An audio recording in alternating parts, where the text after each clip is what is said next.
do you got, bud? John, last week you said Georgia was giving you a heart attack. How do you feel now? I feel good. You know, it's nice to see the guys stick with it. You know, we were flat offensively all game long. 8-4, well 7-4. They score, go ahead 8-4. You see the heads drop a little bit on the bench, and you know Frazier and Tahoka picked it up there. Two quick ones, put us right back in the game. Guys started believing, and this was just contagious after that. You think those offensive guys that you brought up there, Frazier and Tahoka, ever really lost any doubt that they'd be able to get right back into it? I hope no one lost doubt that we'd be able to come back and win. That's what championship teams do. They always believe they can win at any time in the game, and we did that today. I think we got going with about 10 minutes to go. I'm not exactly sure, but the last 10 minutes we dominated just like we did in Hamilton. And down that stretch, Josh either assists or scores every one of those 6 goals in the end of the game. Yeah, I don't know. You know, he's a great player. You know, I thought him and Dane both had a great year. Both played great. And, you know, they got a great supporting cast, and sometimes those guys don't get enough credit. Tahoka, Bucky, Kluche, you know, Frazier, you know, all those guys. John, thoughts on your special teams in these 2 games? They were really tested, and I thought you guys played really well in special teams. Me too. There was a big difference there, and you know, I thought it was going to work against us today because we had too many penalties in the first half, and we ended off the first half with a 5-minute major, and they scored 2 goals that went up.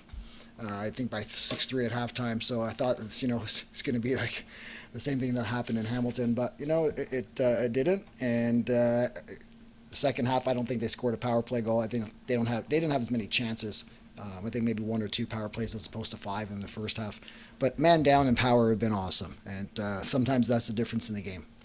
What did you say about your group kind of winning Friday night with defense and goaltending the way that happened, and then having to rally offensively to do it tonight? It just shows how diverse we are. You know, we again, great teams find different ways to win. You know, if we can win with our goaltending and defense, and we can win in a high-scoring game. And not that it was a high-scoring game, but when we needed it, offense certainly showed up in that fourth quarter. Like 10-8, it's a pretty low-scoring game. I would say high-scoring game would be like 15, 16 goals. If you look at the playoffs, the scores, not many games in double digits, so you got to learn how to play with your defense, and that's why they say, you know, defense wins championships. So it was nice to see our defense pick it up about halfway through the year. They've been phenomenal, and they're getting better every game. John, Chase is probably as emotional a player as you've got out there, very outward in his feelings. In a game like this where things are a little down. Yeah, well, he brings a lot of energy when he's producing. He brings a lot of energy, and it's contagious, and guys love when he scores. And a lot of times when he scores, there's something miraculous about it. His shot might have been, you know, basic, but getting to the net was unbelievable, the move he put on the 2 defenders. And you're right, when he scores, it's something about his style. It just brings a lot of energy to our offense. John, down the stretch there, I mean, how important was it for Matt to shut the door when, you know, after the 8th goal? Well, he gave us a chance, right? Like the 8th one just snuck in, and I thought he had a phenomenal game again. Hard to duplicate 4 goals against like he did in Hamilton, but, you know, holding that team to 8 goals, you know, 6 goals average in 2 games, phenomenal. Like, you know, when you're down and flat, you need your goalie to make big saves. He did that, gave us an opportunity to come back. And when we were coming back, he continued to shut the door down. It's hard enough to reach the finals once. What do you say about the consistency and just the makeup of your team to be able to consistently get back to this stage? Well, it's the 4th in a row. You know, we lost the first 2, won last year. Guys are hungry. You know, we got a great balance of veterans and young guys, and you know, Steve Dietrich does a great job of putting a competitive team on the floor every year. And guys buy in the system, and you buy in the system, and you play as a team, not individuals.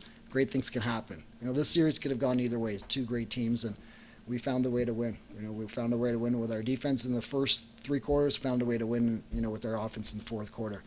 It's hard to win all the time, you know, and when you don't win, there's always a problem.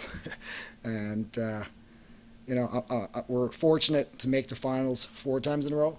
We're not satisfied with that. We're still hungry. We want to win. We want to win the championship. That's our goal. I'm sure it's every team's goal, and that was our goal at the beginning of the year, and we're one step closer to that. When you have a core of guys that do that for 4 years in a row, do they almost remember the 2 losses more than the win when they're going into this next? I can't speak for them, but I do. You know, I tend to think of, you know, missed opportunities, and that's what my message was today. Is you only get so many opportunities to win it. So let's, you know, cherish every moment. Let's relish every moment. Let's capitalize on our opportunity. You know, let's not go in thinking we're going to just win by showing up. You got to go in there and earn it. Albany's a great team. They just took down San Diego, a veteran team, 2 games in a row. I say you know Albany firsthand because you played them twice. And they've beaten us. I know they've beaten us twice as well. They got a great goaltender, athletic defense, and they got some young guys who play unbelievable offense. They got great goal scorers. So they're up and coming bunch that already made the finals a lot sooner than I thought. So they're going to be very, very hungry. John, thoughts on the leadership of this team and how you guys dealt with some adversity this year? Well, I mean, in this, it looks like we dealt with more adversity because we're missing some players. We weren't as successful in the regular season in the wins and loss column, but we weren't actually that far off. We won, I think, 5 or 6 overtime games last year. We just found ways to lose, and it's just getting guys to just believe that you're still a strong team. And when you play with confidence, it makes a world of a difference.